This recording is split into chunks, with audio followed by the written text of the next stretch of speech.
ജനം ഡിബേറ്റിലേക്ക് എല്ലാ പ്രിയപ്പെട്ട പ്രേക്ഷകർക്കും സ്വാഗതം.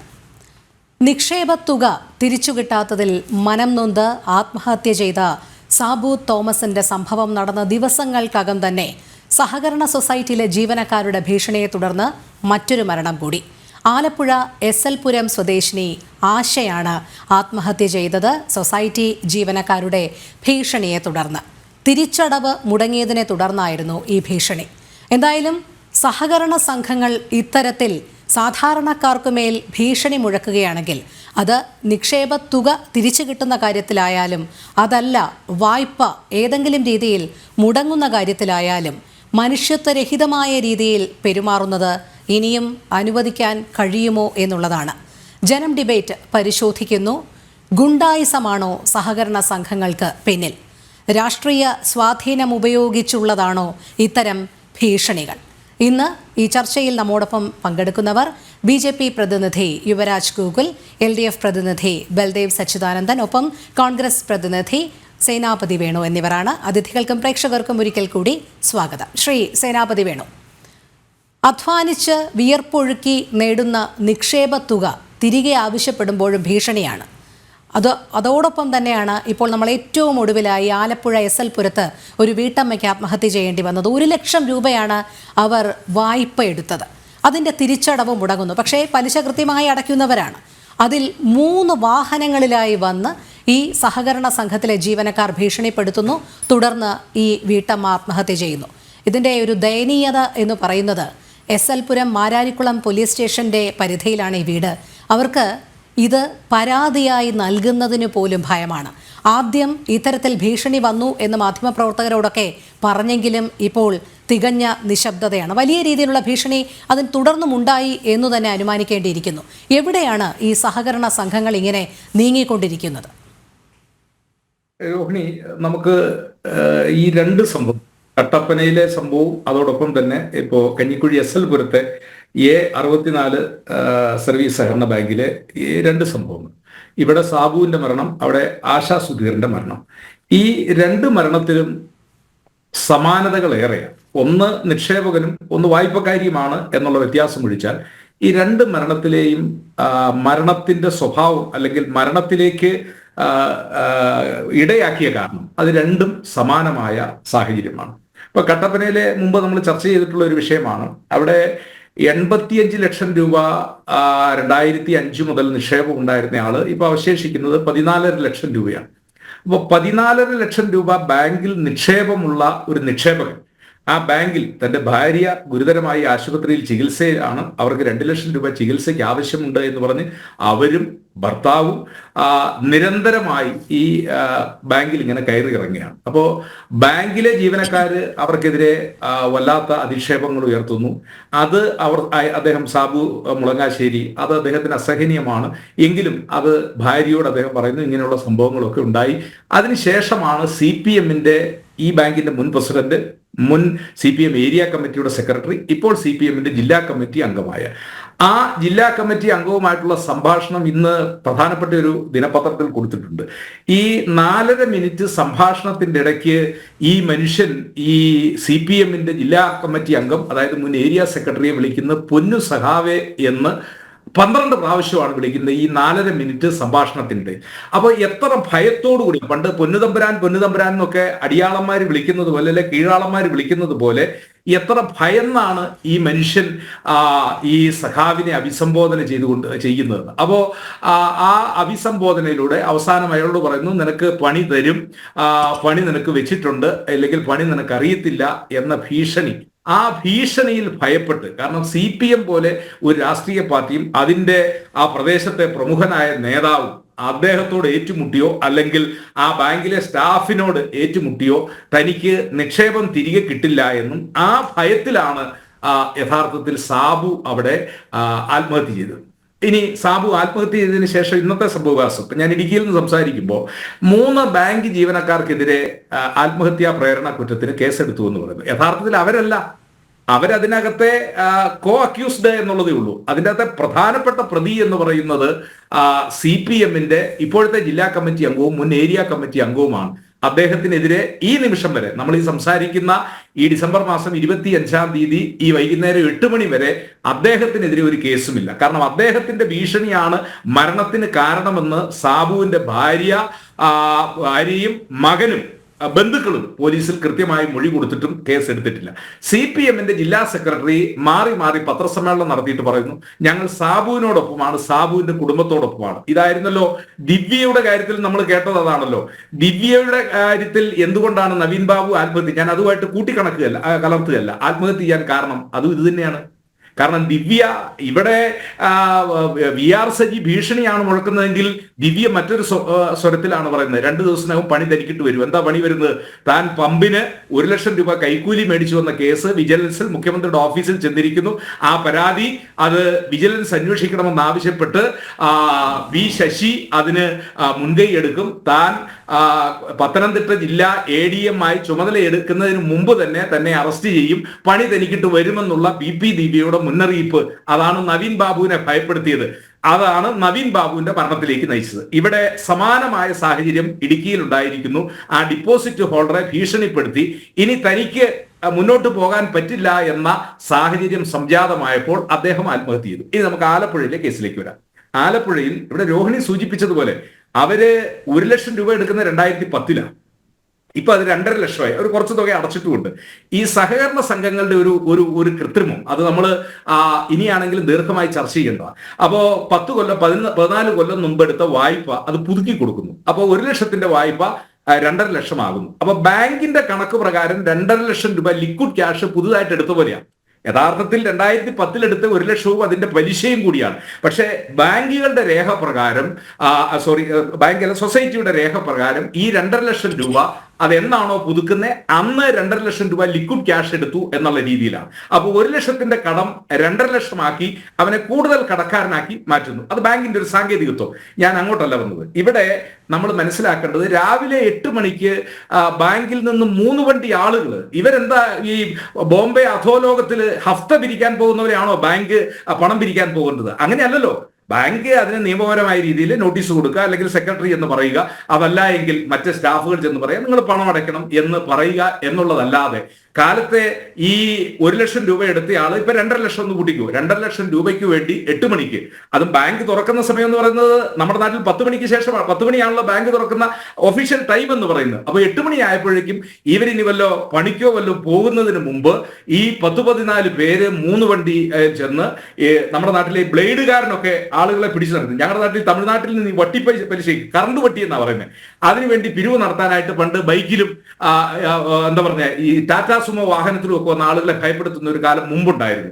രമേശ് ചെന്നിത്തല കൊണ്ടുവന്ന ഓപ്പറേഷൻ കുബേരയ്ക്ക് മുമ്പ് അത് ഇടുക്കിയിലെ തോട്ടം മേഖലയിൽ സാർവത്രികമായിരുന്നു. ഇപ്പൊ അതിന് സമാനമായ ഒരു സാഹചര്യമാണ്. ലോൺ എടുത്ത ആള് ലോൺ അടച്ചില്ല എന്ന കാരണത്താൽ ഇവര് 3 വണ്ടി ആളുകള് വീട്ടിലേക്ക് ചെല്ലുന്നു, ഭീഷണിപ്പെടുത്തുന്നു. പൈസ അടച്ചില്ല എങ്കിൽ ജപ്തി ഉണ്ടാകും, അതല്ല എങ്കിൽ നിങ്ങൾക്ക് എന്താ പറഞ്ഞേ അതിന്റെ ദുരന്തം ഉണ്ടാകും എന്ന് ഭീഷണിപ്പെടുത്തി.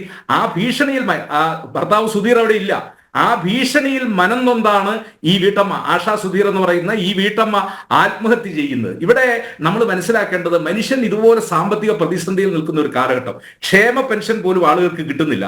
തൊഴിലുറപ്പ് പണി ചെയ്യുന്നവർക്ക് പോലും പലപ്പോഴും ശമ്പളം കിട്ടുന്നില്ല. അങ്ങനെ വലിയ ദുരിതാവസ്ഥയിൽ ഒരു നാട് നിൽക്കുമ്പോൾ 2.5 ലക്ഷം രൂപ ലഭിക്കാനുള്ള ഒരു ബാങ്ക് ഇവിടെ രോഹിണി സൂചിപ്പിച്ച പോലെ ഗുണ്ടായുസത്തിലൂടെയാണോ ഇവര് ഈ ആളുകളുടെ പൈസ തിരിച്ചടവ് നടത്തേണ്ടത്? അപ്പൊ ഇത് CPM ഭരിക്കുന്നു, ഞങ്ങൾ CPM-കാരാണ്. സജി കട്ടപ്പനയിൽ പറഞ്ഞ പോലെ നിനക്കിട്ട് പണി വെച്ചിട്ടുണ്ട്, അടി മേടിക്കേണ്ട സമയം കഴിഞ്ഞു. കാരണം ഇടുക്കിയിൽ അടിയെ കുറിച്ച് പറയുമ്പോൾ നമ്മൾ എടുത്തു പറയേണ്ടത് ഇത് MM മണിയുടെ നാടാണ്. അപ്പോ ഇവിടെ പാർട്ടിയുടെ ഏരിയ കമ്മിറ്റി സമ്മേളനങ്ങളും ലോക്കൽ ഏരിയ ബ്രാഞ്ച് സമ്മേളനങ്ങളിൽ സഖാക്കളെ ഉദ്ബോധിപ്പിക്കുന്നത് നിങ്ങൾ നല്ല സഖാക്കളായിട്ട് വരണം, വായനയിലൂടെ പഠനത്തിലൂടെ ഒന്നും വേണമെന്നല്ല. നിങ്ങൾ രാഷ്ട്രീയ എതിരാളികളെ അടിച്ചൊതുക്കണം. ഇനി അടിക്കാൻ നിങ്ങൾക്ക് പറ്റുന്നില്ല എങ്കിൽ കടിച്ചു പറിക്കണം എന്നുള്ള ആഹ്വാനമാണ് സംസ്ഥാന നേതാവ് ജില്ലയിൽ അനുയായികൾക്ക് കൊടുക്കുന്നത്. അപ്പൊ ഇവർ ഈ ആശാന്റെ കളരിയിൽ പഠിക്കുന്നവരായതുകൊണ്ട് ഇത് ഇവർ വളരെ കൃത്യമായിട്ട് നടപ്പിലാക്കുന്നു. അതുകൊണ്ടാണല്ലോ ഏരിയ കമ്മിറ്റിയുടെ സെക്രട്ടറി പറഞ്ഞ അടി നിനക്കിട്ട് വരും. 15 ലക്ഷം രൂപ ബാങ്കിൽ കിടക്കുന്ന ഒരു സാധു മനുഷ്യൻ അവന്റെ ജീവിതത്തിന്റെ മുഴുവൻ കാലത്തെ നിക്ഷേപ. ഇടയ്ക്ക് മധ്യപ്രദേശിൽ ജോലി ചെയ്തു, അതിനുശേഷം അദ്ദേഹം ഓസ്ട്രേലിയയിൽ പോയി. അവിടുന്നെല്ലാം കിട്ടിയ സമ്പാദ്യം കൊണ്ടുവന്ന് ഒരു മനുഷ്യന്റെ പുരുഷായുസ്, 56 വയസ്സായ മനുഷ്യൻ 84 ലക്ഷം ഉണ്ടായിരുന്നു, അത് വീട് മേടിക്കാനും സ്ഥലം മേടിക്കാനും മേടിച്ച് ഇനി അവശേഷിക്കുന്നത് 14-15 ലക്ഷം രൂപയാണ്. അത് ചോദിക്കുമ്പോഴാണ്, അവിടെയാണ് രോഹിണി, അത് ചോദിക്കുമ്പോഴാണ് സ്വന്തം ഭാര്യയുടെ ആരോഗ്യ കാര്യങ്ങൾക്കാണ്, ഒരു സർജറി ചെയ്യുന്നതിന് വേണ്ടിയിട്ടാണ് ചോദിക്കുന്നത്. അപേക്ഷിക്കുകയാണ് ആ മനുഷ്യൻ. നീ അടി മേടിക്കുന്നുള്ളതാണ്. അതെ, നമ്മൾ ആ ഫോൺ സംഭാഷണത്തോട് പറഞ്ഞിരിക്കുന്നത് പണം അടയ്ക്കാൻ വന്നില്ല എങ്കിൽ ഗുണ്ടായുസത്തിന്റെ രീതിയിൽ 14 പേര് രാവിലെ 8 മണിക്ക് ആഷയുടെ വീട്ടിൽ ചെല്ലേണ്ട ആവശ്യം എന്താണ്? അപ്പൊ ഇതാണ് ഗുണ്ടായുസത്തിലൂടെ. ഞങ്ങൾ CPM-കാരാണ്, ഞങ്ങൾ നിങ്ങളെ എന്താ പറഞ്ഞേ, ഞങ്ങളുടെ കായിക ബലം കൊണ്ട് അല്ലെങ്കിൽ സംഘടനാ ശക്തി കൊണ്ട് നിങ്ങളെ ഞങ്ങൾ കീഴ്പ്പെടുത്തി, നിങ്ങൾ ഞങ്ങൾക്ക് വിധേയമായിട്ട് നിൽക്കണം എന്ന ആ സന്ദേശമാണ്. ഇവിടെ അങ്ങ് സൂചിപ്പിച്ച ഒരു കാര്യമുണ്ടല്ലോ, ഒരു പരാതി പോലും കൊടുക്കാൻ ഇവർ ഭയപ്പെടുന്നു. കാരണം പരാതി കൊടുത്തു കഴിഞ്ഞാൽ ഇവരെ സാമൂഹികമായിട്ട് തന്നെ ചിലപ്പോൾ അവിടെ ബഹിഷ്കരിക്കും. അതാണ് ഈ പറഞ്ഞ സ്ഥലങ്ങളിലൊക്കെയുള്ള CPM-ന്റെ ശക്തി എന്ന് പറയുന്നത്. അപ്പൊ ഇത് സഹകരണ ഗുണ്ടായുസമാണ് ഇപ്പൊ കേരളത്തിൽ നടക്കുന്നത്, രോഹിണി. അതെ, ശ്രീ ബൽദേവ്, സാധാരണക്കാരുടെ ആശ്രയമാണ് ഈ ഗ്രാമീണ സമ്പദ് മേഖലയ്ക്കൊക്കെ മുതൽക്കൂട്ടാകേണ്ട ഇത്തരത്തിലുള്ള സഹകരണ സ്ഥാപനങ്ങൾ. അവിടെയാണ് ഈ കൊടും ചതി ഇപ്പോൾ കുറെ കാലങ്ങളായി നടക്കുന്നത്. നിക്ഷേപകർക്ക് തിരികെ പണം നൽകുന്നില്ല എന്ന് മാത്രമല്ല, ഇത്തരത്തിൽ സാധാരണക്കാരായവർ ഒരു തുക വായ്പ എടുത്തു കഴിഞ്ഞാൽ അത് എവിടെയാണോ തിരിച്ചടവ് മുടങ്ങുന്നത്, ഗുണ്ടായുസത്തിലൂടെ ഒരു 3 വണ്ടി ആൾക്കാരുമായി ചെന്ന് ഭർത്താവില്ലാത്ത സമയത്ത് വീട്ടമ്മയെ ഭീഷണിപ്പെടുത്തി ആത്മഹത്യയിലേക്ക് തള്ളിവിടുന്നു. എന്ത് അടിസ്ഥാനത്തിലാണ് ഇവർ ഈ ഭീഷണി ഒക്കെ മുഴക്കുന്നത്? നമ്മൾ നേരത്തെ പറഞ്ഞതുപോലെ ADM നവീൻ ബാബുവിന്റെ കാര്യത്തിൽ അദ്ദേഹം സമൂഹത്തിൽ ഏറ്റവും ഉന്നത പദവിയിലിരിക്കുന്ന ഒരു വ്യക്തി, അവിടെ നിന്ന് തുടങ്ങി ഏറ്റവും താഴേക്കിടയിലുള്ള ഒരു വീട്ടമ്മ, ഇവർക്ക് എല്ലാവർക്കും CPM-ന്റെ ഭീഷണിയാണ്. ഒന്നുകിൽ നീ പണി അറിയും, പണി തരും ഞങ്ങൾ എന്ന് പറയുന്നു, 2 ദിവസം കഴിഞ്ഞ് നിങ്ങളെ കാണിച്ചു തരാം എന്ന് പറയുന്നു. സമൂഹത്തിന്റെ ഏത് തട്ടിലായാലും പ്രാദേശിക നേതാക്കളാണോ ഇപ്പോൾ കേരളം ഭരിക്കുന്നത്, അതും ഇത്തരത്തിൽ ഗുണ്ടായുസത്തിലൂടെ? കേരളത്തിന്റെ സഹകരണ മേഖല ലോകത്തിന് തന്നെ മാതൃകയായി ഒന്നായി. ഇപ്പോൾ ആ സഹകരണ മേഖലയിൽ ശരിയാണ് വളരെയധികം പോരായ്മ നടക്കുന്നു. രജിസ്ട്രാർ ഓഫ് കോഓപ്പറേറ്റീവ് സൊസൈറ്റിയുടെ കീഴിലാണ് നമ്മുടെ സഹകരണ സ്ഥാപനങ്ങൾ. ആ രജിസ്ട്രാർ നടത്തിയ ഒരു അന്വേഷണത്തിൽ കേരളത്തിൽ ഏതാണ്ട് 300ഓളം സഹകരണ സ്ഥാപനങ്ങളിൽ അഴിമതി നടക്കും. വളരെ സാമ്പത്തികമായ അഴിമതി ഉണ്ടെന്ന് രേഖപ്പെടുത്തി. അതിൽ 202 എണ്ണം UDF ഭരിക്കുന്നതാണ്, 70ഓളം എണ്ണം UDF ഭരിക്കുന്നുണ്ട്, കുറച്ച് BJP ഭരിക്കുന്നു. ഞാൻ രാഷ്ട്രീയ പാർട്ടികളൊന്നും പറയുന്നില്ല. ഇങ്ങനെ ഇടതുമുന്നണി ഭരിക്കുന്നതായാലും കോൺഗ്രസ് ഭരിക്കുന്നതായാലും BJP ഭരിക്കുന്ന വളരെ കുറച്ച് സൊസൈറ്റികളാണ്. ഈ സൊസൈറ്റികളിലായാലും ഈ നിക്ഷേപകരുടെ സമ്പത്ത് വളരെ നല്ല രീതിയിൽ ക്രയവിക്രയം ചെയ്യാതെ, അവർക്ക് വേണ്ടുന്ന ആനുകൂല്യങ്ങൾ നൽകാതെ പല സഹകരണ സ്ഥാപനങ്ങളും, നല്ലതുപോലെ പോകുന്ന സഹകരണ സ്ഥാപനങ്ങൾ 75-80% ഉണ്ട്. വളരെ കുറച്ച് സഹകരണ സ്ഥാപനങ്ങളാണ്. കാരണം മൊത്തം 9,000-ഓളമാണ് ഇങ്ങനെയുള്ള ധനകാര്യ സഹകരണ സ്ഥാപനങ്ങൾ. അതിനകത്ത് 300 എണ്ണം എന്ന് പറയുമ്പോൾ 3-4% വരുന്നത്. അപ്പോൾ ഈ സഹകരണ സ്ഥാപനങ്ങളെല്ലാം ചെയ്യുന്നത്, ഇതിന് പ്രത്യേകിച്ച് കൃത്യമായ ഒരു ആഡിറ്റില്ല, ആഡിറ്റ് വ്യവസ്ഥകളില്ല, ഇന്റേണൽ ആഡിറ്റ് ഇല്ല, അതുപോലെ ലോക്കൽ ഫണ്ട് ആഡിറ്റ്, ഇങ്ങനെയുള്ള ആഡിറ്റുകളൊന്നുമില്ല. കൂടുതൽ സംഭവിക്കുന്നത് എന്താ, വരവിൽ നിന്നുള്ള പണം നിക്ഷേപം ഇപ്പൊ രോഹിണി കൊണ്ട് നിക്ഷേപിച്ചാലും ഈ പണം എടുത്ത് അവര് പലപ്പോഴും പല സൊസൈറ്റികളിൽ പലർക്കും അറിഞ്ഞുകൂടാത്തൊരു കാര്യമുണ്ട്. അവർക്ക് ഇഷ്ടമുള്ളവർക്ക് ചില പ്രത്യേകതരം ലോണുകളുണ്ട്, പലിശ കുറഞ്ഞ ലോണുകളുണ്ട്, സബ്സിഡി ഉള്ള ലോണുകളുണ്ട്, ഇങ്ങനെ പലതരത്തിലുള്ള ലോണുകളുണ്ട്. ഈ ലോണുകൾ അവരുടെ ഇഷ്ടാനുവൃത്തി കൊടുക്കും. ഒന്നത്. മറ്റൊന്ന്, സഹകരണ സ്ഥാപനങ്ങളിൽ നിയമിക്കാൻ കഴിയുന്നതിനേക്കാൾ കൂടുതലായിട്ട് ഉദ്യോഗസ്ഥരെ അവിടെ നിയമിക്കും. അപ്പോൾ ഒരാളിനെ നിയമിച്ചല്ല, 1-2 പേരെ നിയമിച്ചാൽ ഏറ്റവും കുറഞ്ഞ് ശരാശരി 50,000 രൂപ മാത്രം ശമ്പളത്തിൽ മാറ്റി വെക്കുന്നത്. അപ്പോൾ ലക്ഷക്കണക്കിന് രൂപ ബാധ്യത വരും. ഈ ബാധ്യത വരുമ്പോൾ എന്താ ചെയ്യുന്നത്, നിക്ഷേപകരുടെ പണം എടുത്ത് ശമ്പളം കൊടുക്കുക, അഡ്മിനിസ്ട്രേറ്റീവ് എക്സ്പെൻസിന്റെ ഒക്കെ വാടക കൊടുക്കുക, ഫിറ്റിംഗ് ഫീസ് എടുക്കുക, ഇങ്ങനെയുള്ള കാര്യങ്ങളിലേക്ക് പോകും. അപ്പോൾ സാമ്പത്തിക പ്രതിസന്ധിയിലേക്ക് നീങ്ങും. നമുക്കറിയാം ചില സൊസൈറ്റികളിലൊക്കെ പണം മൊത്തത്തിൽ അവര് മറിച്ച് മറ്റു കാര്യങ്ങൾക്ക് ഉപയോഗിക്കുന്നു. അപ്പോൾ അങ്ങനെ വരുമ്പോൾ സഹകരണ സ്ഥാപനത്തിന്റെ അടിത്തറകൾ, ഈ സഹകരണ സ്ഥാപനങ്ങൾക്ക് ഗവൺമെന്റ് ഗ്രാന്റ് ഒന്നും നൽകുന്നില്ല. മറ്റ് ജില്ലാ സഹകരണ ബാങ്കിൽ നിന്നോ മറ്റ് ബാങ്കുകളിൽ നിന്നോ അവർ കടമെടുക്കുകയാണ്. ഷെയർ ഹോൾഡേഴ്സിന്റെ എണ്ണത്തിന്റെ അടിസ്ഥാനത്തിൽ ആവശ്യമുള്ള പണം അവർ കടമെടുക്കുകയാണ്. അപ്പോൾ ഈ കടം കൊണ്ട് നിൽക്കാതെ വരുമ്പോൾ, അല്ലെങ്കിൽ കടം തിരിച്ചടയ്ക്കാൻ കഴിയാതെ വരുമ്പോൾ നിക്ഷേപകർക്ക് പൈസ കൃത്യമായി കൊടുക്കാൻ പറ്റാതെ വരും. ഇവിടെ എന്റെ പ്രിയപ്പെട്ട സുഹൃത്ത്, കോൺഗ്രസിന്റെ സുഹൃത്ത്, വളരെ വാചാലമായിട്ട് ഇടതുപക്ഷം ഭരിക്കുന്ന ബാങ്കിനെ കുറിച്ചൊക്കെ പറഞ്ഞു. അതിനേക്കാൾ കൂടുതൽ സുഹൃത്തെ കോൺഗ്രസിന്റെ ബാങ്കുകളാണുള്ളത്. വയനാട് പുൽപ്പള്ളിയിലെ സംഭവം മറന്നുപോയി കാണത്തില്ല. KPCC സെക്രട്ടറി എബ്രഹാം ആയിരുന്നു അതിന്റെ പ്രസിഡന്റ്. അദ്ദേഹം മാസങ്ങളോളം കേരള പോലീസ് കേസെടുത്തു, ED കേസെടുത്തു, ജയിലിലേക്ക് നടന്നു. ഞാൻ അതിലേക്ക് പോകുന്നില്ല. ഞാൻ പറഞ്ഞ ഇതാണ്, കോൺഗ്രസ് ഭരിച്ചാലും LDF ഭരിച്ചാലും BJP ഭരിച്ചാലായിട്ട് ബാങ്കിനകത്തും ഇത് കാണിച്ചിട്ടുണ്ട്. ഇത് നിക്ഷേപകരെ തട്ടിപ്പ് നടത്തി കുറച്ചു പേര്, ഞാൻ തുടക്കത്തിലേ പറഞ്ഞു, ഇതൊരു 3-4% ബാങ്കുകളാണ് നല്ല രീതിയിൽ പ്രവർത്തിക്കുന്ന. 10-90% എന്റെ നാട്ടിലുണ്ട്, ചവറയിൽ. ഇവിടെ കോൺഗ്രസ് ഭരിക്കുന്ന ബാങ്കുണ്ട്, LDF ഭരിക്കുന്ന രണ്ടും 4 ബാങ്ക് എന്റെ ഈ മണ്ഡലത്തിലുണ്ട്. 2 കോൺഗ്രസ് ഭരിക്കുന്നു, 2 LDF ഭരിക്കുന്നു. അപ്പൊ ഇവിടെ രണ്ടിടത്തും നല്ല രീതിയിൽ നടന്നു വന്ന ബാങ്കുകളാണ്. ഇവിടെ നിക്ഷേപ തട്ടിപ്പുകൾ വന്നിട്ടില്ല. അപ്പോൾ കുറെ അധികം ബാങ്കുകൾ സഹകരണ മേഖലയിൽ ജനങ്ങൾക്കുള്ള വിശ്വാസം നഷ്ടപ്പെട്ടു. ഇവിടെ സാബു തോമസ് ഭരിച്ച സംഭവം നമുക്ക് ഒരിക്കലും അതിനെ അംഗീകരിക്കാൻ പറ്റില്ല. ശരിയാണ്, ആ ഫോൺ സംഭാഷണത്തിൽ അദ്ദേഹത്തെ ഭീഷണിപ്പെടുത്തുന്ന സംഭാഷണങ്ങൾ പുറത്തു വന്നു. കുറച്ച് ഉദ്യോഗസ്ഥർ 3 പേര് പേരെടുത്ത് പറഞ്ഞു കൂട്ടി. ആ 3 പേര് അവരെ ഭീഷണിപ്പെടുത്തി. മുൻ ഏരിയ സെക്രട്ടറി ഭീഷണിപ്പെടുത്തി. അദ്ദേഹം ബാങ്ക് പ്രസിഡന്റ് കൂടിയായിരുന്നു. തീർച്ചയായിട്ടും അന്നത്തെ പ്രസിഡന്റ് ചർച്ചയിൽ ഞാൻ പറഞ്ഞതാണ്, ഈ ബാങ്ക് പ്രസിഡന്റിനും ഈ സൊസൈറ്റി ജീവനക്കാർക്കുമെതിരെ നല്ല രീതിയിൽ കേസെടുത്ത് തന്നെ അന്വേഷിച്ച് മുന്നോട്ട് പോകണം. ആത്മഹത്യാ പ്രേരണയ്ക്ക് അത് നോൺ ബെയിലുള്ളവൻസാണ്, അറസ്റ്റ് ചെയ്ത് റിമാൻഡിലാക്കി തന്നെ PVGയ്ക്കെതിരെ ചെയ്തതുപോലെ തന്നെ ചെയ്യണം. അതുപോലെ തന്നെ ഇപ്പോഴത്തെ സംഭവം, ഈ ലോൺ തിരിച്ചടവ് ഏറ്റവും വലിയൊരു പ്രശ്നമാണ്. അദ്ദേഹം പറഞ്ഞ ഒരു കാര്യം ശരിയാണ്. പക്ഷെ സംഭവിക്കുന്നത് എങ്ങനെ? ഞാൻ 10,000 രൂപ ലോൺ എടുത്താൽ ഇത് പലിശ അടയ്ക്കാതിരിക്കും. ബാങ്കിന്റെ പലിശ നമുക്കറിയാം, 8 കാർഷിക സഹകരണ സംഘങ്ങളിലൊക്കെ 8%, 9%, 4% വരെ പലിശയ്ക്ക് കൊടുക്കുന്ന ലോണുകളുണ്ട്. ഇത് തിരിച്ചടയ്ക്കാതിരിക്കുമ്പോൾ 2-3 മാസം കൂടുമ്പോൾ ഈ പലിശ അവരെ കോമ്പൗണ്ട് ഇൻട്രസ്റ്റ് കൂട്ടി, മുതലോട് കൂട്ടി, അങ്ങനെ 4-5 വർഷം കഴിയുമ്പോൾ തുക ഇരട്ടിയാകും. അങ്ങനെ ഇരട്ടിയാകുമ്പോൾ എന്താ സംഭവിക്കുന്നത്? ഇവർ വീണ്ടും ബാങ്കിനെ സമീപിക്കും. ബാങ്ക് അപ്പോൾ 1 ലക്ഷം എടുത്താൽ 2 ലക്ഷം രൂപ ലോൺ കൊടുത്തിട്ട് അത് പ്രിൻസിപ്പൽ എമൗണ്ട് ആയിട്ട് മാറും. അവിടെ കൊള്ള പലിശകളൊന്നുമില്ല. അത് കോൺഗ്രസ് ഭരിക്കുന്ന ബാങ്കിലും ഇല്ല. 9%, 9%, 8% ഒക്കെയാണ് പലിശ. ഇത് കൃത്യമായിട്ട് അടയ്ക്കാതെ വരുമ്പോഴാണ് ഭീഷണി ഉണ്ടാകുന്നത്. താങ്കൾ പറഞ്ഞ വാക്ക് തന്നെയാണ്, കൃത്യമായി അടയ്ക്കാതെ വരുമ്പോൾ ഭീഷണിയാണോ മാർഗം? നിയമപരമായി എന്തുകൊണ്ട് മുന്നോട്ട് നീങ്ങുന്നില്ല? താങ്കൾ ഇപ്പോൾ അറിയാതെയാണെങ്കിൽ പോലും ആ വാക്കാണ് പ്രയോഗിച്ചത്. ഞാൻ പറയട്ടെ, അതായത് ഭീഷണി ഉണ്ടാകുന്ന എപ്പോഴാണ്? അവർക്കെതിരെ ജപ്തി നടപടിയായിട്ട് പോയാൽ, ഇവിടെ പലപ്പോഴും നമ്മൾ കണ്ടു, ജപ്തി നോട്ടീസ് അയച്ച ഒരു വൃദ്ധയായ സ്ത്രീ ജപ്തി നോട്ടീസ് കിട്ടി ആത്മഹത്യ ചെയ്തു. ആ നോട്ടീസിന് മുന്നോട്ട് നിരവധി തവണ അവർ ചെന്ന് സംസാരിച്ച് കേൾക്കാത്തപ്പോൾ ചിലപ്പോൾ അല്പം ഭീഷണിപ്പെടുത്തും, നിങ്ങളുടെ വസ്തു ഞങ്ങൾ ജപ്തി ചെയ്യും. ഇതാണ് ഭീഷണി. അത് ബാങ്കിന്റെ അടുത്ത നടപടിയാണ്.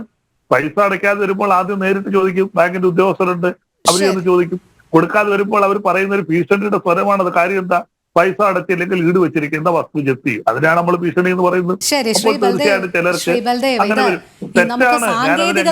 സാങ്കേതികത്വം നിരത്താം. എങ്ങനെയാണ് പലിശ കൂടുന്നതും വായ്പാ തുക ഇരട്ടിയാകുന്നതും ഒക്കെ സാങ്കേതികത്വം നിരത്താം. പക്ഷെ അവിടെയൊന്നും ഈ CPMന്റെ ഈ ഭീഷണി മുഴക്കുന്നതിലുള്ള ഉത്സാഹം നിക്ഷേപ തുക തിരികെ കൊടുക്കുന്നതിൽ കാണുന്നില്ലല്ലോ എന്നുള്ളതാണ്. ഇത് CPMന്റെ അല്ല, കേരളത്തിലെ കരുവന്നൂരിൽ CPM പാഠം ഉൾക്കൊള്ളാത്തത് എന്ത്? പിന്നീടും അത് ആവർത്തിക്കുന്നതാണല്ലോ കാണുന്നത്. ആ ധാർഷ്ട്യം ഇങ്ങനെ തുടരുക തന്നെയല്ലേ? താങ്കളിലേക്ക് എത്താം അടുത്ത തവണ. ശ്രീ യുവരാജ് ഗോകുൽ, ഇപ്പോൾ ഈ സഹകരണ സംഘങ്ങളുടെ ഭീഷണിയെ തുടർന്നുള്ള മരണം 2ആയിരിക്കുകയാണ്. നേരത്തെ നമ്മൾ കരുവന്നൂരിൽ തുടങ്ങിക്കഴിഞ്ഞാൽ നമുക്കറിയാം, ചികിത്സയ്ക്ക് പോലും പണമില്ലാതെ ആത്മഹത്യ ചെയ്ത ഫിലോമിന, അങ്ങനെ ധാരാളം പേരുണ്ട് കരുവന്നൂർ സഹകരണ മേഖലയുമായി ബന്ധപ്പെട്ട് വലിയ രീതിയിലുള്ള ദുരിതത്തിന് ഇരയായവർ. ഇപ്പോഴും അവരൊക്കെ ആ ദുരിതം അനുഭവിക്കുന്നുണ്ട്. നിക്ഷേപ തുക വലിയ ലക്ഷങ്ങൾ തന്നെ ആ ബാങ്കിൽ നിക്ഷേപിച്ചിട്ട് പലിശയ്ക്ക് വേണ്ടി ഓരോ മാസവും കേഴുന്ന സാഹചര്യം. ഇപ്പോൾ ഇതെല്ലാം മാറിക്കഴിഞ്ഞിട്ട് ജീവന് തന്നെ ഭീഷണിയാകുന്ന ഒരു സാഹചര്യത്തിലേക്ക് എത്തി നിൽക്കുകയാണ്. യഥാർത്ഥ പ്രതികൾ പിടിയിലാകുന്നില്ല എന്നുള്ളതാണ്. ഉദ്യോഗസ്ഥ തലത്തിൽ മാത്രം ചെറിയ ചില സസ്പെൻഷനുകളും പോലീസ് അന്വേഷണവും ഒക്കെയായി പോകുന്നു. പ്രാദേശിക നേതാക്കൾ ഇപ്പോഴും അങ്ങനെ സ്വൈരവിഹാരം നടത്തുകയാണ്. അല്ല, ഞാൻ ശ്രീ ബൽദേവ് സച്ചിദാനന്ദം പറഞ്ഞതിൻ്റെ തുടർച്ചയായിട്ട് അദ്ദേഹത്തോട് യോജിച്ചുകൊണ്ട് തന്നെ ഞാൻ മുമ്പോട്ട് പോവുകയാണ്. മറ്റൊന്നുമല്ല, അദ്ദേഹം പറഞ്ഞതുപോലെ തന്നെ ഈ പറയുന്ന ഒരു ബാങ്കിങ് പ്രസ്ഥാനം നടത്തുന്ന സമയത്ത് ആ ബാങ്കുകളിൽ 2 തരത്തിൽ ആ ബാങ്കുകൾ പൊളിയുവാനും ബാങ്ക് മുമ്പോട്ട് പോകാനും ഒക്കെ ഉള്ള സാഹചര്യമുണ്ട്. ഒന്ന്, നല്ല രീതിയിൽ മാനേജ് ചെയ്തു പോകുന്ന ബാങ്കുകളുണ്ട്. അതിപ്പോൾ CPM നടത്തുന്ന ബാങ്കുകളുണ്ട്, BJP നടത്തുന്ന ബാങ്കുകളുണ്ട്, അല്ലെങ്കിൽ BJPയുമായി ബന്ധപ്പെട്ട ആൾക്കാർ നടത്തുന്ന ബാങ്കുകളുണ്ട്, കോൺഗ്രസുമായി ബന്ധപ്പെട്ട് നിൽക്കുന്ന ആൾക്കാർ നടത്തുന്ന ബാങ്കുകളുണ്ട്. ഇതിൽ പൊളിയുന്ന ബാങ്കുകളും ഉണ്ട്. ഈ പറയുന്ന 3 പ്രസ്ഥാനങ്ങളും നടത്തുന്നതും അവരുമായി സഹകരിക്കുന്ന ആൾക്കാർ നടത്തുന്ന ബാങ്കുകളിലും പൊളിയുന്ന സാഹചര്യങ്ങളും ഉണ്ടാവാറുണ്ട്. അതിന് പലപ്പോഴും കെടുകാര്യസ്ഥത, നല്ല ഇൻഎഫിഷ്യൻ്റായിട്ട് മാനേജ് ചെയ്യുന്നത് കൊണ്ടായിരിക്കും പലപ്പോഴും സംഭവിക്കുന്നത്. പക്ഷേ കണ്ടിന്യൂസ്ലി ഇപ്പോൾ ഇവിടെ സംഭവിക്കുന്ന CPM ഭരിക്കുന്ന ബാങ്കുകളിൽ ഇൻഎഫിഷ്യൻസി കാരണമല്ല ഇത് സംഭവിച്ചിരിക്കുന്നത്.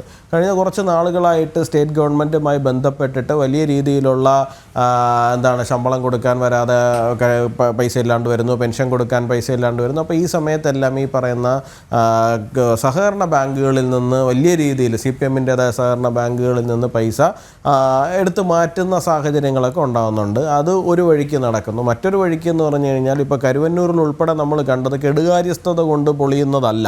ഈ കെടുകാര്യസ്ഥത കൊണ്ട് പൊളിയുന്നതും ബാങ്കിനെ കൊള്ളയടിക്കുന്നതും രണ്ടും രണ്ടാണ്. അപ്പോൾ അവിടെ അവരുടെ സംഘടിതമായ ശക്തി ഉപയോഗിക്കുകയും അവർ വലിയ രീതിയിൽ അവിടെ അഴിമതി നടത്തി അവർ ചെക്ക് ഒപ്പിട്ടെടുക്കുന്നു, ഇല്ലാത്ത ആൾക്കാരുടെ പേരിൽ ലോണ് കൊടുക്കുന്നു.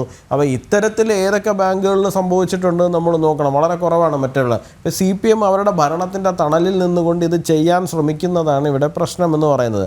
അതുമാത്രമല്ല, നിക്ഷേപകർ തിരിച്ച് പൈസ ചോദിക്കാൻ വരുന്ന സമയത്ത് അവരെ ഭീഷണിപ്പെടുത്തുവാൻ വേണ്ടിയിട്ട് നിലവിൽ കോൺഗ്രസ്സുകാർക്കോ BJP-ക്കാർക്കോ ആർക്കും തന്നെ സാധിക്കുമെന്ന് തോന്നുന്നില്ല. അവിടെ ചെന്ന് ചോദിച്ചു കഴിഞ്ഞാൽ അവർ തിരിച്ച് എങ്ങനെയെങ്കിലുമൊക്കെ പറഞ്ഞ് അഡ്ജസ്റ്റ് ചെയ്ത് ഈ പറയുന്ന നിക്ഷേപകരോട്, അഥവാ പൊളിഞ്ഞുപോയ ബാങ്ക് ആണെങ്കിൽ പോലും അവരുടെ കയ്യും കാലുമൊക്കെ പിടിച്ച് തിരിച്ച് പറഞ്ഞു വിടുക എന്ന് പറയുന്ന ഒരു സമീപനം മാത്രമാണ് മറ്റുള്ളവർക്ക് സ്വീകരിക്കാൻ സാധിക്കുന്നത്. പക്ഷേ നിന്നെ ഞാൻ കാണിച്ചു തരാം, നിനക്ക് പണി എന്താണെന്ന് അറിയില്ല, നിനക്ക് ഞാൻ പണി തരാം എന്നൊക്കെ പറയുന്ന തലത്തിലുള്ള സംഭാഷണങ്ങൾ ഉണ്ടാകുന്നത് CPM-ൻ്റെ സഹകരണ സംഘങ്ങളിൽ നിന്നും CPM-ൻ്റെ പ്രാദേശികമായ നേതാക്കളിൽ നിന്നും മാത്രമാണ്. അപ്പോൾ അത് ഒന്ന് CPM-ൻ്റെ സഹജമായിട്ടുള്ള ഈ പറയുന്ന ഒരു ഗുണ്ടായുസ സ്വഭാവം അവർ താഴെത്തട്ടിൽ കാണിക്കുന്നുണ്ട്.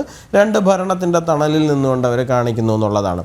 ഇപ്പോൾ ഈ ആത്മഹത്യ ചെയ്തിരിക്കുന്ന പെൺകുട്ടി, ആ വീട്ടമ്മ, അവരുടെ കേസ് വ്യത്യസ്തമാണ്. നിക്ഷേപകയല്ല, ലോൺ എടുത്ത ആളാണ്. തിരിച്ചു പോയിട്ട് അവരുടെ വീട് ജപ്തിയാവുന്നു എന്നുള്ള സാഹചര്യം വരുന്നു. അവർ വലിയൊരു ഭീഷണി നേരിടുന്നു. ആ ഭീഷണിയെ തുടർന്ന് ആത്മഹത്യ ചെയ്യുന്നത്. നോക്കൂ, ഈ പറയുന്ന സഹകരണ സംഘങ്ങൾ നിലനിന്ന് പോകുന്നത് അവരുടെ വരുമാനം എവിടെ നിന്നാണ്?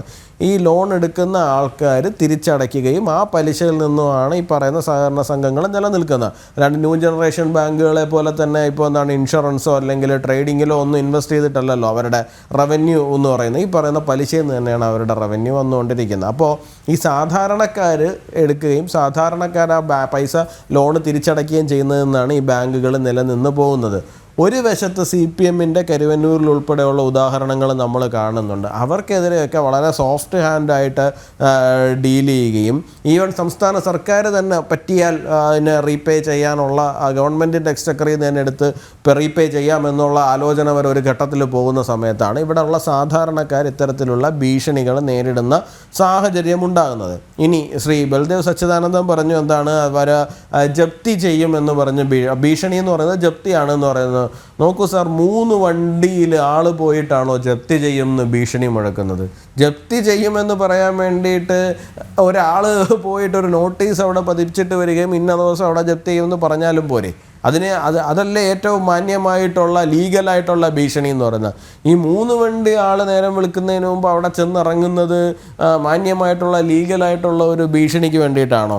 ഇനി ഭീഷണി അല്ല, ഈ പറയുന്ന ലോണ് തിരിച്ചെടുക്കുന്നതുമായി ബന്ധപ്പെട്ട്, ലോൺ റിക്കവറിയുമായി ബന്ധപ്പെട്ടിട്ട് RBI കുറച്ച് ചട്ടങ്ങൾ ഇവിടെ ഏർപ്പെടുത്തിയിട്ടുണ്ട്. നമ്മൾ ഈ ന്യൂ ജനറേഷൻ ബാങ്കുകൾ, ഇപ്പോൾ HDFC ആവട്ടെ, ICICI ആവട്ടെ, അല്ലെങ്കിൽ മറ്റെന്തെങ്കിലുമൊക്കെ ആവട്ടെ, ലോൺ റിക്കവറിക്ക് വേണ്ടിയിട്ട് ഈ ഏജൻസിനെ ഏൽപ്പിക്കുമ്പോൾ അവർ പോയി ഭീഷണിപ്പെടുത്തുന്നതിനെ കുറിച്ചിട്ട് സംസ്ഥാന സർക്കാരിന് എന്തായിരുന്നു നിലപാട്?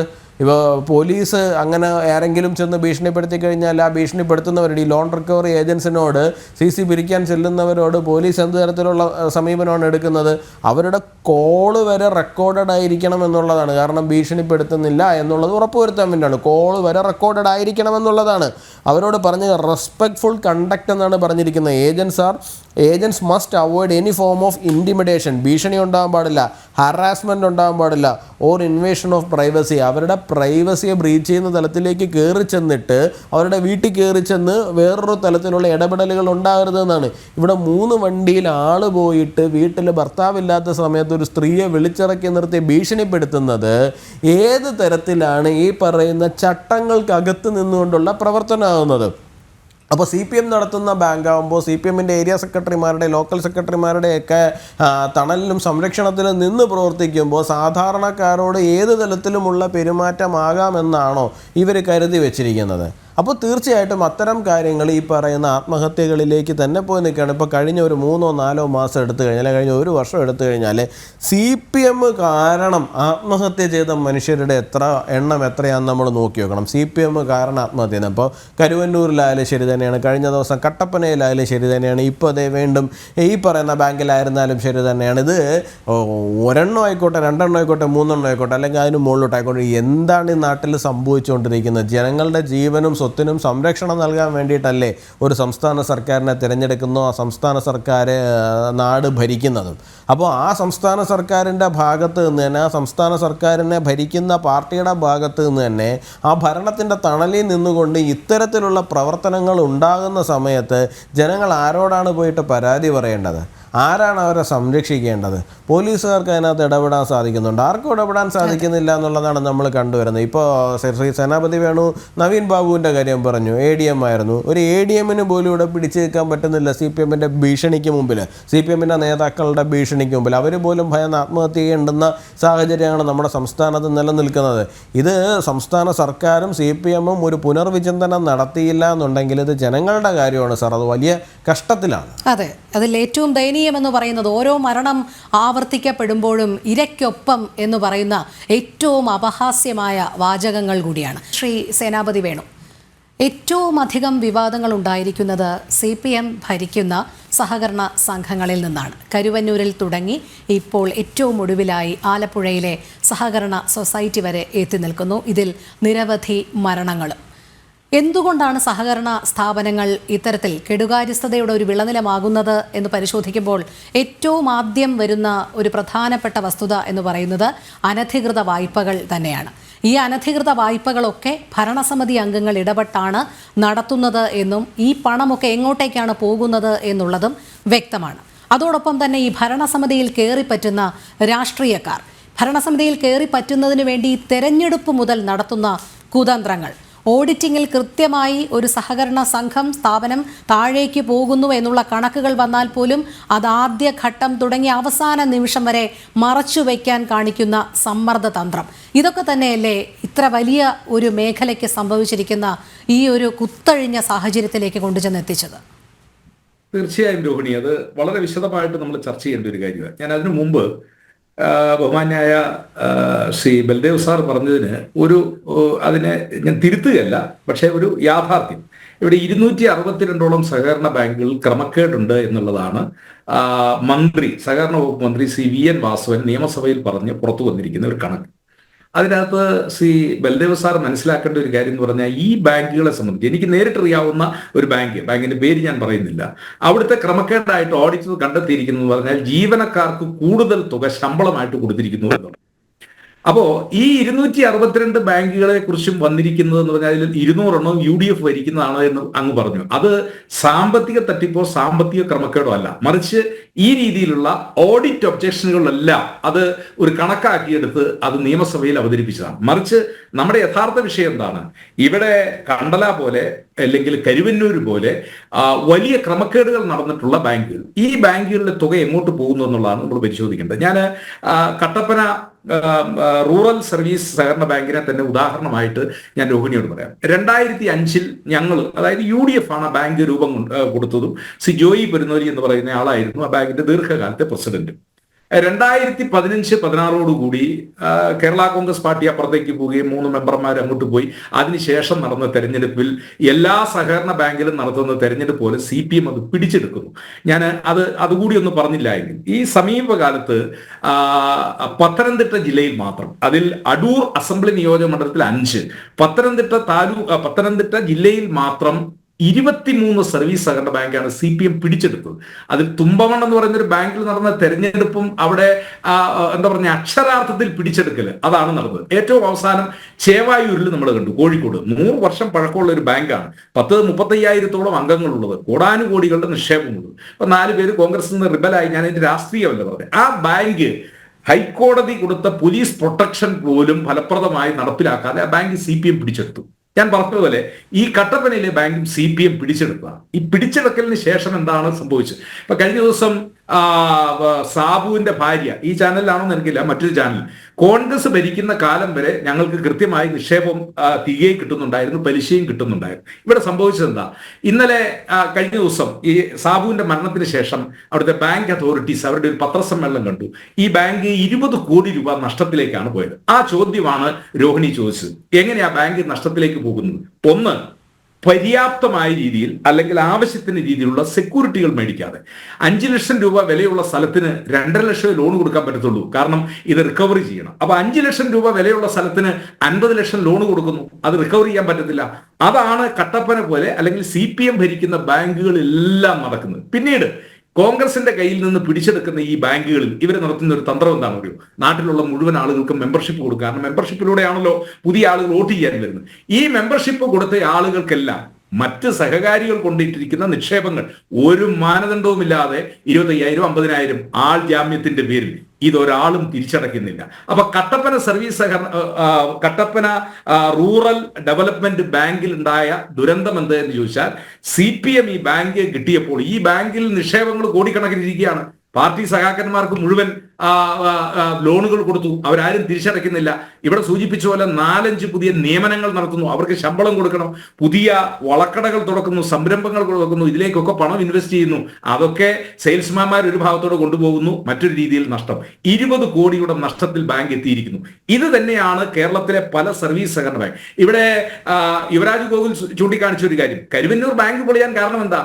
തേക്കടിയിൽ വന്ന് റിസോർട്ട് തുടങ്ങാനായിട്ട് അവര് സ്ഥലം മേടിച്ചിരിക്കുന്നു. ഞാൻ ഒരിക്കൽ പോയപ്പോൾ അവിടുത്തെ ആളുകൾ ഞങ്ങളെ കാണിച്ചതാണ്.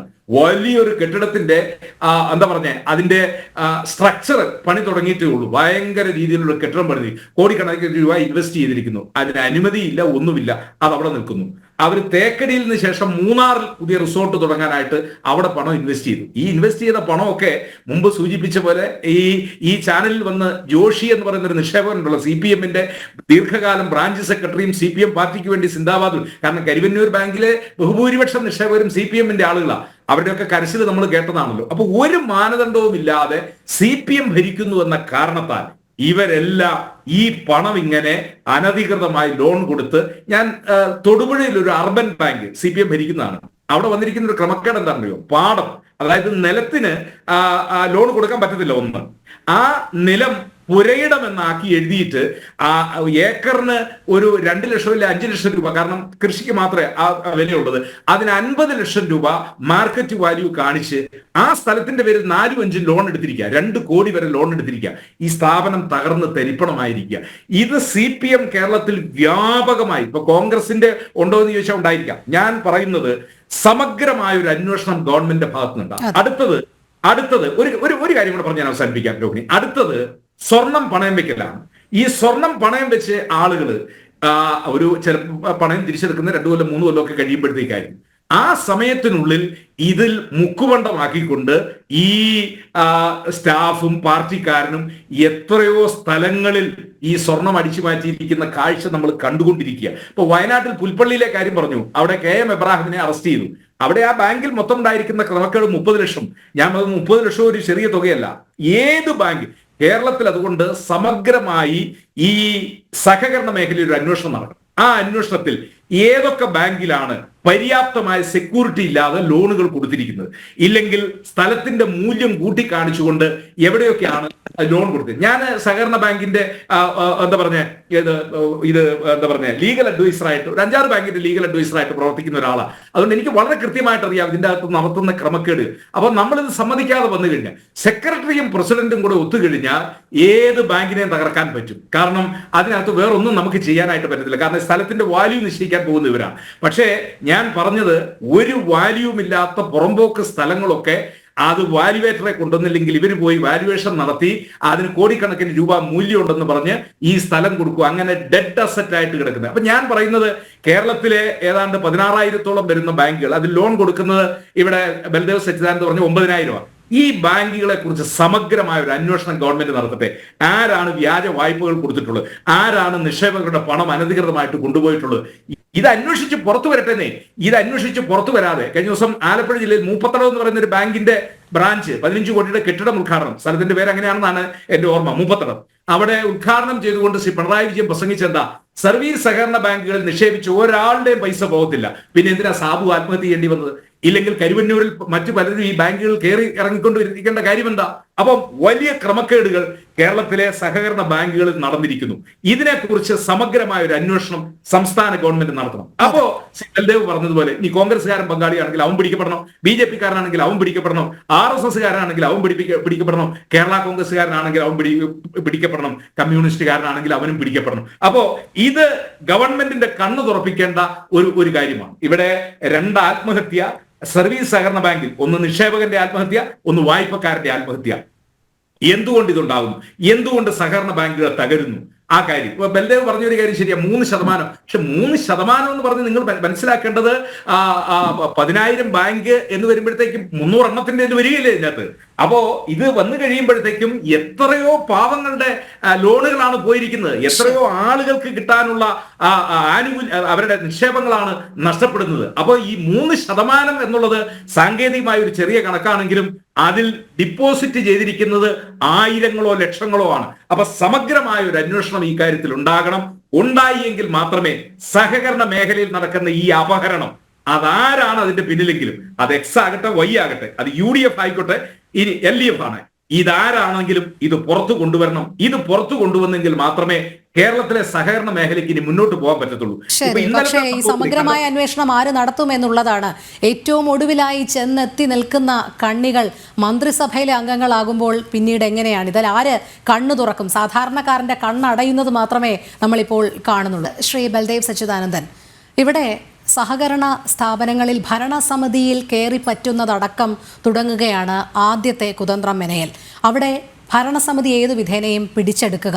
നമ്മൾ ചേവായൂറും തുമ്പമണിലുമൊക്കെ കണ്ടതാണ് CPM ഭരണസമിതി അംഗങ്ങൾ ഏതു രീതിയിലാണ് ഭരണനിർവഹണ സമിതിയിലേക്ക് കയറി പറ്റിയത് എന്നൊക്കെയുള്ളത്. അതിനുശേഷമാണ് പിന്നീട് തുടർന്ന് അങ്ങോട്ടുള്ള ഇവരുടെ നീക്കം.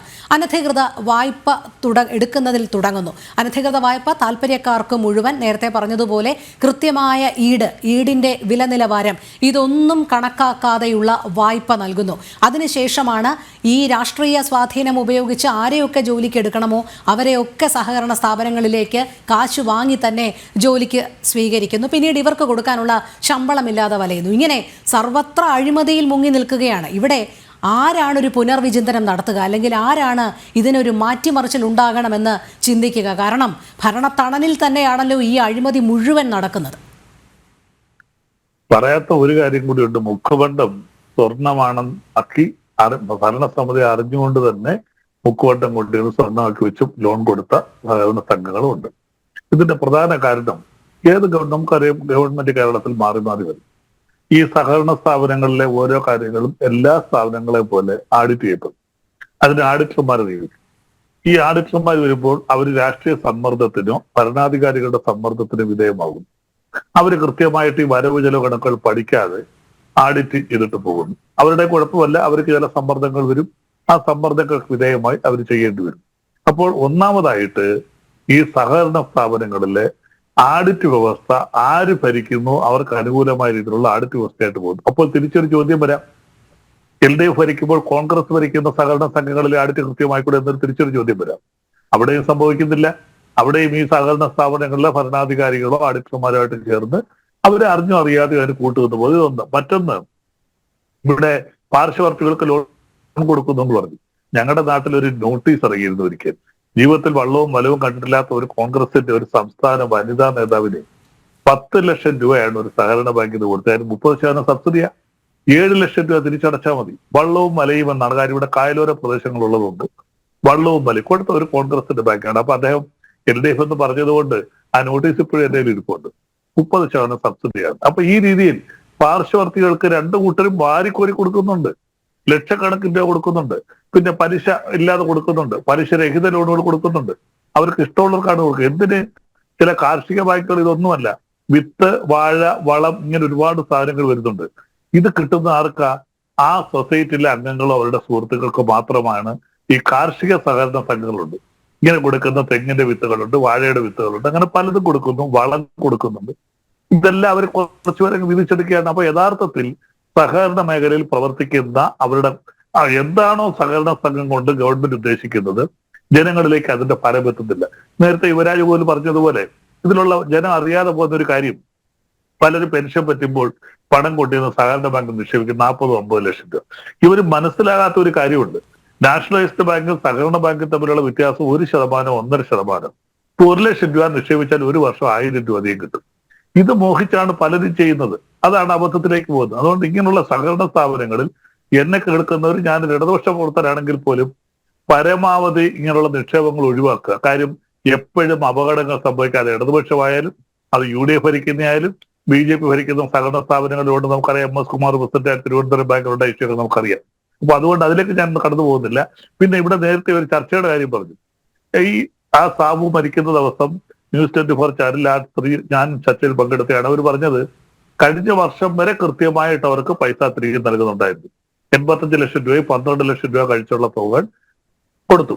കഴിഞ്ഞ ഒരു വർഷമായിട്ടാണ് അവർക്ക് ഈ പലപ്പോഴും ആവശ്യപ്പെടുമ്പോൾ കൃത്യമായിട്ട് പണം നൽകാതെ ഇരുന്നത്.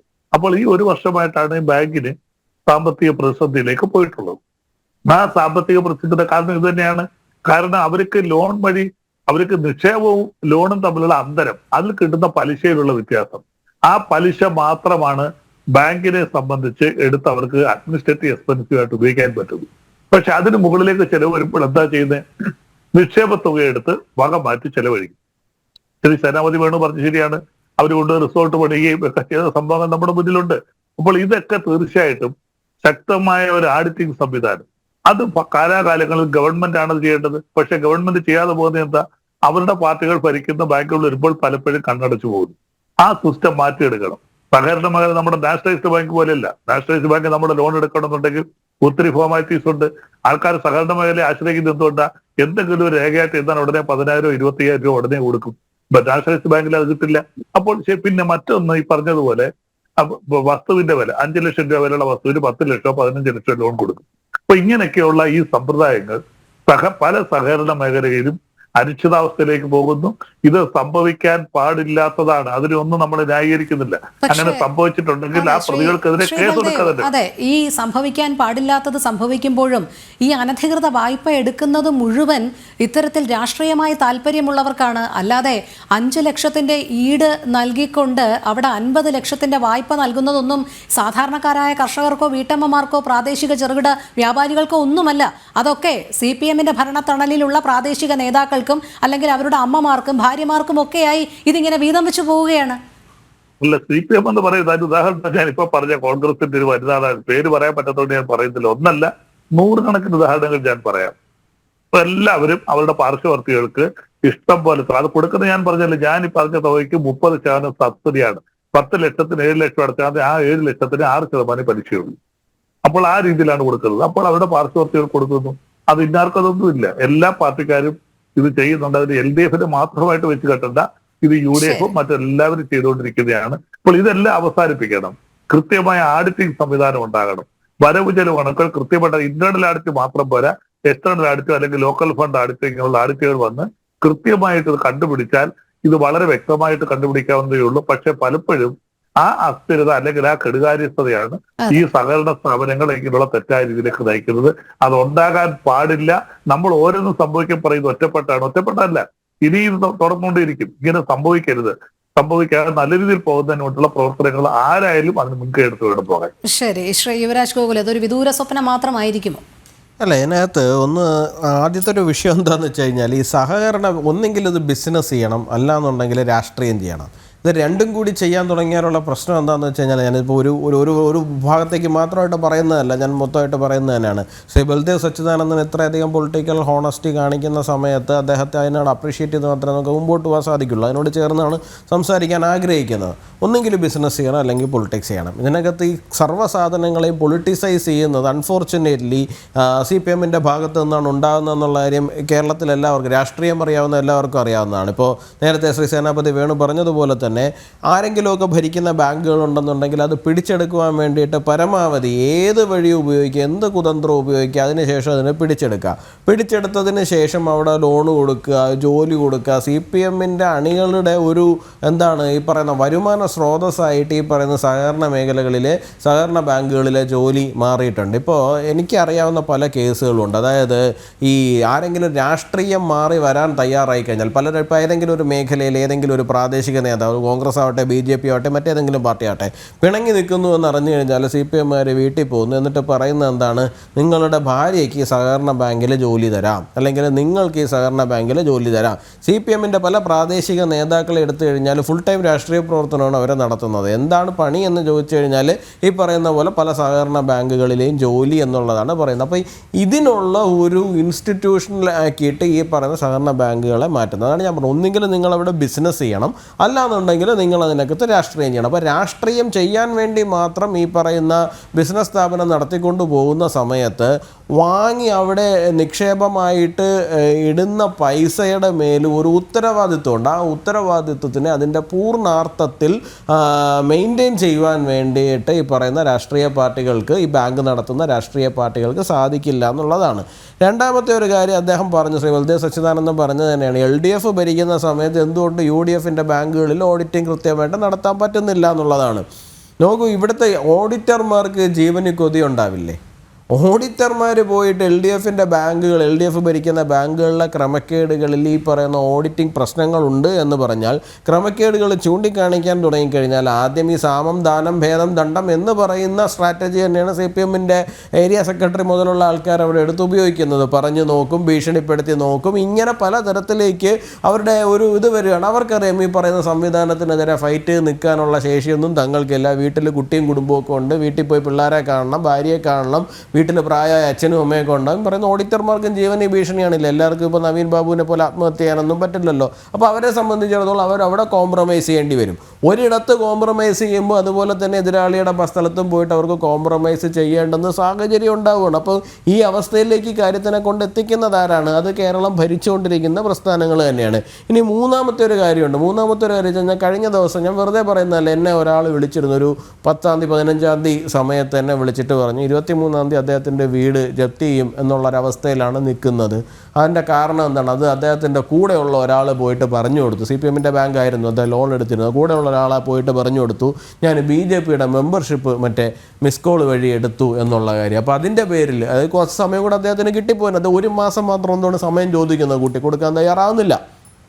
പറയുന്നത് എന്താണ് ഇയാൾ BJP മെമ്പർഷിപ്പ് എടുത്തു എന്നുള്ളതാണ് പറയുന്നത്. നമുക്കത് ചിരിച്ചുകൊണ്ട് പറയേണ്ട ഒരു വിഷയമല്ല. പക്ഷേ രാഷ്ട്രീയമായിട്ട് ഇത്തരം കാര്യങ്ങൾ എടുത്ത് ഉപയോഗിക്കുന്ന സമയത്ത് മറുഭാഗത്ത് അവരുടേതായിട്ടുള്ള ആൾക്കാർക്ക്, അതിപ്പോൾ ഏത് പാർട്ടി ആയിരുന്നാലും ശരിയാണ്, ഇത്രയധികം റിലാക്സേഷൻ ഒരു ഭാഗത്ത് കൊടുക്കുകയും മറുഭാഗത്ത് ഒരു രാഷ്ട്രീയ വൈരാഗ്യം തീർക്കാൻ വേണ്ടിയിട്ട് ഇത്തരം കാര്യങ്ങൾ ഉപയോഗിക്കണം. ഇപ്പം ഈ ആശ എന്ന് പറയുന്ന പെൺകുട്ടി ആലപ്പുഴയിൽ ആത്മഹത്യ ചെയ്ത ആ കുട്ടി CPM ഒരു ആക്റ്റീവ് പ്രവർത്തകയായിരുന്നു എന്നുണ്ടെങ്കിൽ ഇത് ആത്മഹത്യ ചെയ്യേണ്ടി വരില്ലായിരുന്നു.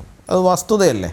ആ പെൺകുട്ടിയുടെ കുടുംബമോ ആക്റ്റീവായിട്ടൊരു CPM പ്രവർത്തകയായിട്ടുള്ള ഫാമിലിയോ ആയിരുന്നു എന്നുണ്ടെങ്കിൽ അവർക്കൊരു കാരണവശാൽ ആത്മഹത്യ ചെയ്യേണ്ടി വരില്ലായിരുന്നു. അവരെ ഭീഷണിപ്പെടുത്താൻ വേണ്ടിയിട്ട് ഈ 3 വണ്ടി ആൾക്കാരെ ഈ പറയുന്ന സഹകരണ ബാങ്കിൽ നിന്ന് വിടുന്ന സാഹചര്യം ഉണ്ടാവുമായിരുന്നോ? ഒരിക്കലും ഉണ്ടാകില്ലായിരുന്നു. അത് മാത്രമല്ല, വേണമെന്നുണ്ടെങ്കിൽ അതിന് വേറെ എന്തെങ്കിലും തരത്തിലുള്ള അഡ്ജസ്റ്റ്മെൻറ്റുകൾക്ക് പോലും അവർക്ക് തയ്യാറാക്കാൻ പറ്റുന്ന തലത്തിലേക്ക് അവരവരുടെ നിയമങ്ങളെ മാറ്റിമറിച്ച് എഴുതിയതിനെയായിരുന്നു. അവർ ഒന്നുകിൽ രാഷ്ട്രീയം ചെയ്യുക, അല്ലാന്നുണ്ടെങ്കിൽ നിങ്ങളൊരു ബിസിനസ് സ്ഥാപനമാണ് തുടങ്ങിയിരിക്കുന്നതെന്നുണ്ടെങ്കിൽ അതിനകത്ത് ബിസിനസ് ചെയ്യുക. നിങ്ങൾ സ്വന്തം കയ്യിലെ പൈസ എടുത്ത് ഇൻവെസ്റ്റ് ചെയ്തിട്ടല്ല ബിസിനസ് നടത്തുന്നത്, നാട്ടുകാരുടെ പൈസ എടുത്തിട്ടാണ് അവിടെ വെച്ച് നമ്മൾ ചെയ്യുന്നത്. സ്വാഭാവികമായിട്ടും നമുക്ക് അതിനോടൊരു ഉത്തരവാദിത്വം ഉണ്ടാവണം. ഈ പറയുന്ന പൊളിറ്റിക്കൽ പാർട്ടികളുടെ അല്ലെങ്കിൽ പൊളിറ്റിക്കൽ പാർട്ടിയുടെ ഫേസ് ആയിട്ട് ആ പ്രദേശത്ത് നിൽക്കുന്നവരുടെ ക്രെഡിബിലിറ്റിയുടെ ബലത്തിലാണ് ആൾക്കാർ കൊണ്ടുവന്ന് പൈസ ഇടുന്നത്. ഈ 1%, 1.5% പലിശ അധികം മോഹിച്ചിട്ട് മാത്രമല്ല, അതെ നമ്മുടെ നാട്ടിലെ ഇന്ന ആൾക്കാരൊക്കെയാണ് അതിൻ്റെ മുൻപിൽ നിൽക്കുന്നത്, അവരൊക്കെ വളരെ വിശ്വാസ്യതയുള്ള ആൾക്കാരാണ്, ഇത്രയും കാലങ്ങളായിട്ട് പൊതുപ്രവർത്തനം നടത്തി വരുന്ന ആൾക്കാരാണ് എന്നുള്ള വിശ്വാസ്യതയുടെ പുറത്താണ്, ഈ രാഷ്ട്രീയ പാർട്ടികളോടുള്ള വിശ്വാസത്തിൻ്റെ പുറത്തു കൂടിയാണ് ആൾക്കാർ കൊണ്ടുപോയിട്ട് അതിനകത്ത് പൈസ ഇടുന്നത്. അപ്പോൾ ആ വിശ്വാസ്യത എന്നുള്ളതിനെ കുറച്ച് കാലം കഴിയുമ്പോഴേക്കും അതിൻ്റെ പുറത്ത് സ്വാധീനത്തിൻ്റെ പുറത്ത് ഗുണ്ടായിസം ഈ തലത്തിലേക്ക് മാറ്റുന്നത് ദൗർഭാഗ്യവശാൽ ശ്രീ ബൽദേവ് സച്ചിദാനന്ദന് വിഷമം ഉണ്ടാകുമെന്നറിയാം, പറയാതിരിക്കാൻ നിവൃത്തിയില്ല. CPM ഭാഗത്തു നിന്നാണ് ഇത്തരം ഗുണ്ടായിസം നടപടികളിലേക്കൊക്കെ അത് പൊയ്ക്കൊണ്ടിരിക്കുന്നത്. ബാങ്കുകളൊക്കെ പൊളിയും. അതിപ്പോൾ ഇവിടെ ലണ്ടനിലും അമേരിക്കയിലും വരെ ബാങ്കുകൾ പൊളിഞ്ഞിട്ടുണ്ടല്ലോ. കേരളത്തിലൊരു സഹകരണ ബാങ്ക് പൊളിയുന്നത് ലോകത്തിലെ ആദ്യത്തെ സംഭവമൊന്നുമല്ല, അവിടം വരെ പൊളിഞ്ഞിട്ടുണ്ട്. പക്ഷേ ഈ പറയുന്നത് പോലെ പൈസ അത് കെടുകാര്യസ്ഥത മൂലം പൊളിയുന്ന നമുക്ക് മനസ്സിലാവും. പല ബിസിനസ് സ്ഥാപനങ്ങളും പൊളിയുന്നത് പോലെ പൊളിയും എന്നുള്ളത്. പക്ഷേ ഈ തലത്തിൽ എന്താണ് ഓർഗനൈസ്ഡ് ലൂട്ട് ഈ സ്ഥാപനങ്ങൾ വഴി നടത്തി ഇത് പൊളിക്കുക എന്ന് പറയുന്നത് ഭരണത്തിൻ്റെ തണലിലാണ്, അധികാരത്തിൻ്റെ തണലിലാണ്, അതിൻ്റെ അഹന്തയുടെ തണലിലാണ് അത് ചെയ്യുന്നത്. അത് കേരളത്തിൽ വെച്ച് പൊറിപ്പിക്കാൻ പറ്റില്ല. അതെ. ശ്രീ സേനാപതി വേണു, അവസാനമായി ഇവിടെ CPM കൂടുതൽ വിവാദ വിഷയങ്ങളിൽ ഉൾപ്പെടുന്നുണ്ടെങ്കിലും കോൺഗ്രസിന്റെ സമീപനവും ഇത് തന്നെയാണ് എന്നാണ് ആരോപണം. ഒരു മിനിറ്റ്. അല്ല, നമ്മൾ അത് ചർച്ച ചെയ്യുമ്പോൾ ഞങ്ങളിപ്പോൾ ഭരണത്തിൽ നിന്ന് കേരളത്തിൽ മാറിയിട്ട് 8.5 വർഷമായി. നമ്മൾ കാണുന്നത് ഈ സമീപകാലത്തല്ലേ ഈ സഹകരണ മേഖലയെ ഇതുപോലെ CPM കറവപ്പശുവാക്കി മാറ്റിക്കൊണ്ട് ഇവരുടെ ആളുകൾക്ക് ധനസമ്പാദനം. രോഹിണി അറിയണം, കേരളത്തിലെ സഹകരണ ബാങ്കുകളിലെല്ലാം CPM കുറെ ആളുകളെ നിയമിച്ചിരിക്കുന്നു. ബാങ്കിന്റെ സുരക്ഷയ്ക്ക് വേണ്ടി സെക്യൂരിറ്റി ഉദ്യോഗസ്ഥർ, ബാങ്കിലെ കളക്ഷൻ ഏജൻസ്, ഇവരെല്ലാം CPMന് വേണ്ടി തല്ലാനും കൊല്ലാനും ചാവേറായിട്ട് നടക്കുന്ന ആളുകൾ. ഇവരാരും ഒരു ബാങ്കിലും എവിടെയെങ്കിലും ബാങ്കിൽ നിങ്ങൾ വൈകുന്നേരം ഈ സെക്യൂരിറ്റി ആളുകളെ സഹകരണ ബാങ്കിൽ കാണാറുണ്ട്. കാരണം നമ്മുടെ നാട്ടിലെ സഹകരണ ബാങ്കുകൾ ബഹുഭൂരിപക്ഷം ഇരിക്കുന്നത് പട്ടണങ്ങളുടെ നടുവിൽ, അവിടെ അങ്ങനെ പ്രത്യേക സെക്യൂരിറ്റി ഒന്നും വേണ്ട. അപ്പോൾ ഇങ്ങനെ പാർട്ടിക്കാർക്ക് വേണ്ടി തല്ലാനും കൊല്ലാനുമായി ആളുകളെ നിയമിച്ച് ഈ സഹകരണ മേഖലയെ വല്ലാത്ത രീതിയിൽ കൊള്ളയടിച്ചുകൊണ്ടിരിക്കുകയാണ്. ആ കൊള്ളയടിയുടെ പരിണിത ഫലമാണ് ഇവിടെ നമ്മൾ കണ്ടുകൊണ്ടിരിക്കുന്നത്. ഇത് കേരളത്തിൽ ഈ മേഖലയിൽ ഇപ്പോൾ ഉണ്ടായിക്കൊണ്ടിരിക്കുന്ന ഈ അനാരോഗ്യകരമായ പ്രവണത ഇത് സഹകരണ മേഖലയെ തകർക്കുമെന്നുള്ള കാര്യത്തിൽ തർക്കമില്ല. ഇവിടെ ബൽദേവാനന്ദ് പറഞ്ഞ പോലെ ഓടിച്ചെന്ന് നമുക്കൊരു 25,000 രൂപ 50,000 രൂപ മനുഷ്യന് എടുക്കണമെങ്കിൽ സഹകരണ ബാങ്കുകൾ വേണം. പക്ഷേ ഇപ്പോൾ സഹകരണ ബാങ്കുകൾ ആളുകൾ ഭയത്തോടു കൂടിയാണ് നോക്കുന്നത്. ഡിപ്പോസിറ്റുകൾ ഇട്ടിരിക്കുന്ന ആളുകളെല്ലാം എന്നും ബാങ്കുകളിൽ ചെല്ലുക. പല ബാങ്കുകൾക്കും കൊടുക്കാൻ കഴിയുന്നില്ലാത്തൊരു സ്ഥിതിവിശേഷമാണ്. ഇതുണ്ടാക്കിയത് കേരളത്തിൽ CPM ആണ് എന്നുള്ള കാര്യത്തിൽ ഒരു തർക്കവും ഇനി അത് തന്നെയാണ്. സാധാരണക്കാരന്റെ വിശ്വാസം അവിടെ നഷ്ടപ്പെട്ടു കഴിഞ്ഞു. ശ്രീ സേനാപതി വേണു, എന്തായാലും ചർച്ചയുടെ സമയം ഇവിടെ പൂർണ്ണമാകുകയാണ്. കേരളത്തിൻ്റെ ഗ്രാമീണ സമ്പദ് മേഖലയ്ക്ക് ഒരു മുതൽക്കൂട്ടാകേണ്ട സഹകരണ ബാങ്കുകളാണ് ഇത്തരത്തിലൊരു പ്രത്യേക രാഷ്ട്രീയക്കാരുടെ കീഴിലുള്ള സംഘങ്ങളായി മാറുന്നത്. നിക്ഷേപകരെയും ആശ്രയിക്കുന്നവരെയും അപമാനിച്ച് മരണത്തിലേക്ക് തള്ളിവിടുന്ന ഈ സഹകരണ പ്രസ്ഥാനങ്ങൾ ആട്ടിൻതോലിട്ട ചെന്നായ്ക്കളുടെ ഒരു കൂട്ടമായി മാറുകയാണ്. ജനം ഡിബേറ്റ് പൂർണ്ണമാകുന്നു. പങ്കെടുത്ത എല്ലാ അതിഥികൾക്കും നന്ദി. ഒപ്പം പ്രേക്ഷകർക്കും നമസ്തേ.